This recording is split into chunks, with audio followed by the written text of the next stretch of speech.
In the previous video, we discussed the difference between a spontaneous and a non-spontaneous process.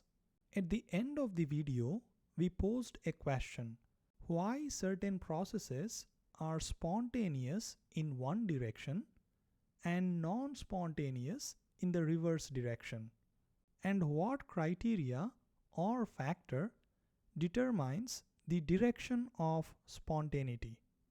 Early scientists thought that the enthalpy change of a process is the criteria to determine if a process is spontaneous or not.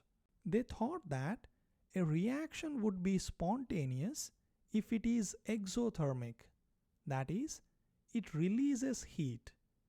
Therefore, the reverse of this process should be endothermic and non-spontaneous. Now, this makes sense.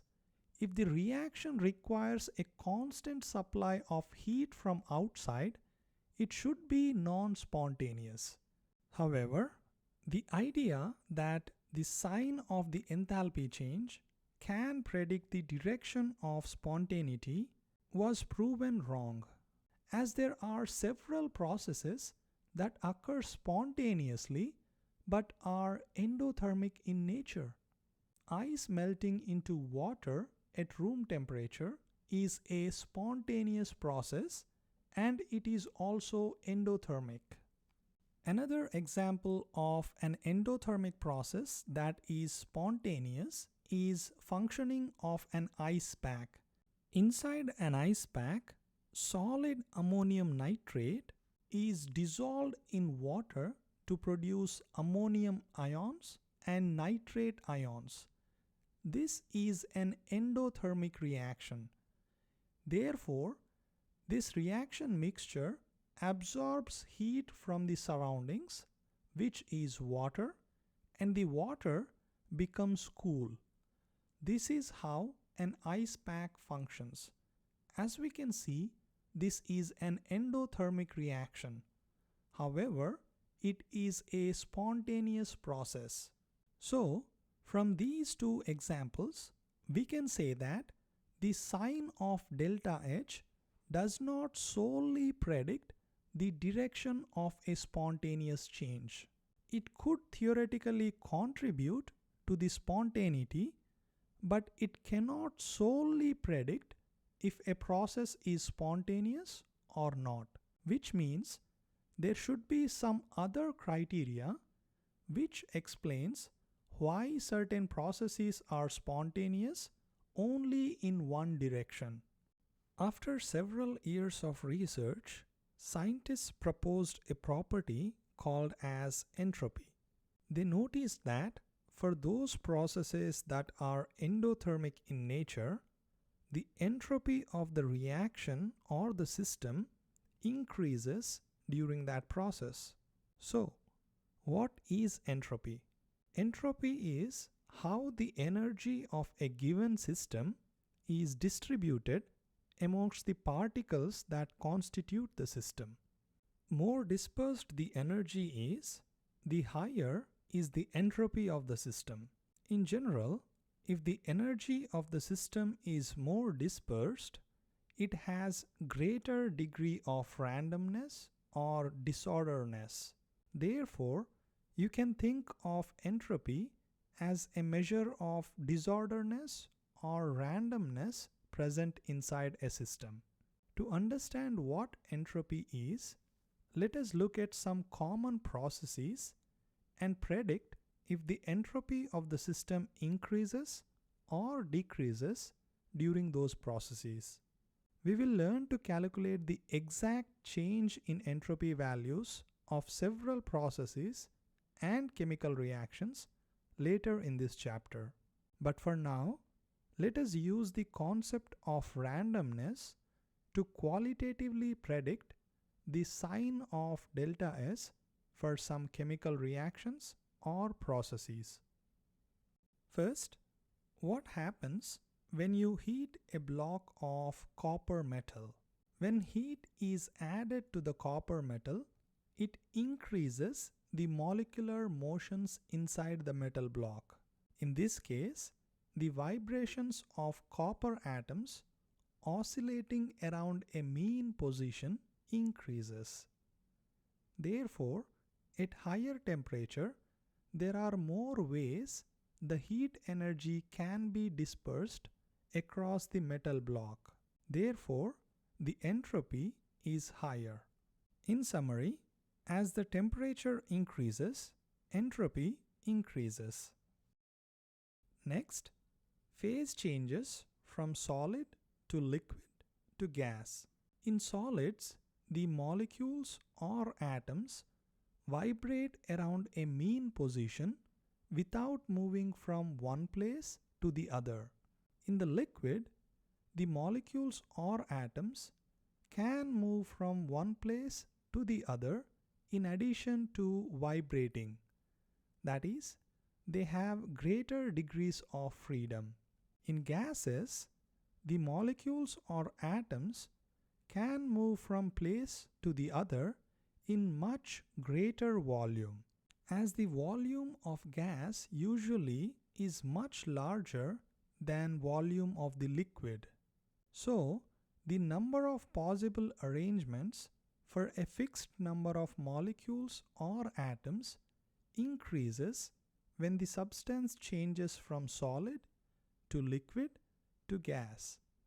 The increase in the number of possible arrangements when it transforms from liquid to gas is much higher compared to solid to liquid transformation.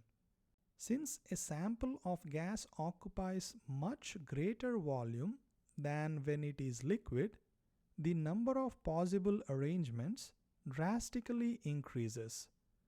Therefore, the entropy for solids is less than entropy for liquids, which is way less than entropy for gases.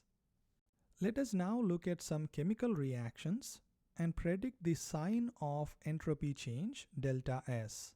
Reaction 1. 1 mole of carbon dioxide gas dissociates to form 1 mole of carbon monoxide and half a mole of oxygen gas. In this reaction, all the reactants and products are in the same phase, that is, gases. However, we have 1 mole of substance on the reactant side and 1.5 mole of substance on the product side. The greater the number of particles, the greater is the number of possible orientations, therefore greater is the entropy. In this reaction, the entropy of the system increases and the delta S is positive. On the contrary, if the number of moles of substance decreases in a reaction, the entropy decreases. Let us look at another reaction. 1 mole of solid iodine, I2, reacts with 1 mole of gaseous hydrogen to form 2 moles of gaseous hydrogen iodide. If we look at this reaction, the total number of moles of substance on the reactant side is 2 moles and on the product side is also 2 moles. That is, it remains the same. However, on the reactant side, we have 1 mole of solid and 1 mole of gas. On the product side, we have 2 moles of gases. And we learned earlier that the entropy of gases is much higher compared to entropy of liquids, which is greater than entropy of solids. So, 2 moles of gases has much more entropy than 1 mole of a solid and 1 mole of a gas combined. Therefore, the reaction results in increase in the entropy.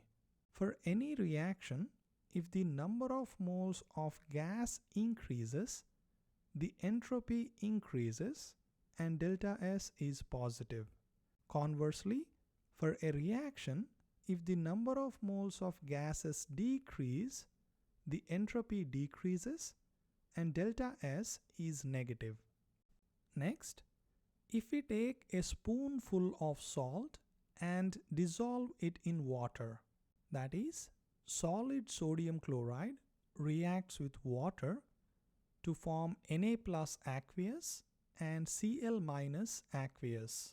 Let us first look at the reactant side.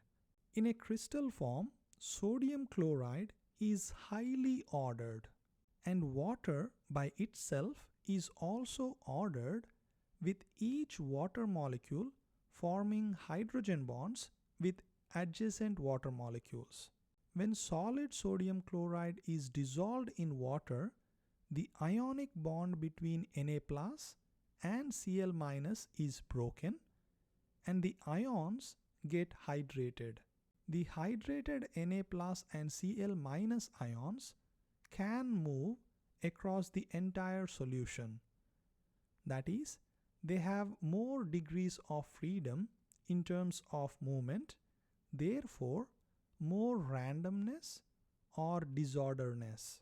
So, the entropy increases when solid NaCl is dissolved in water.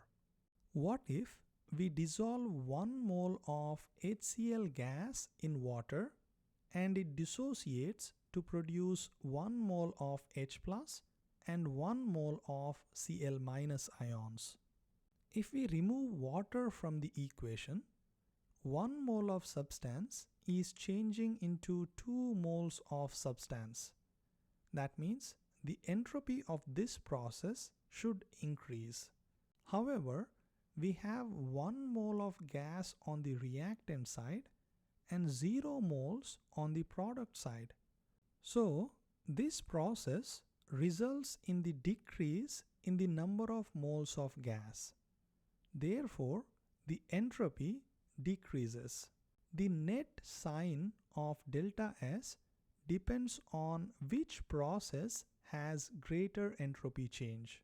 We don't expect you to determine the net change in the sign of delta S for this process, but we want you to understand that there are two different processes happening in this reaction. One that increases the entropy, and the second one that decreases the entropy.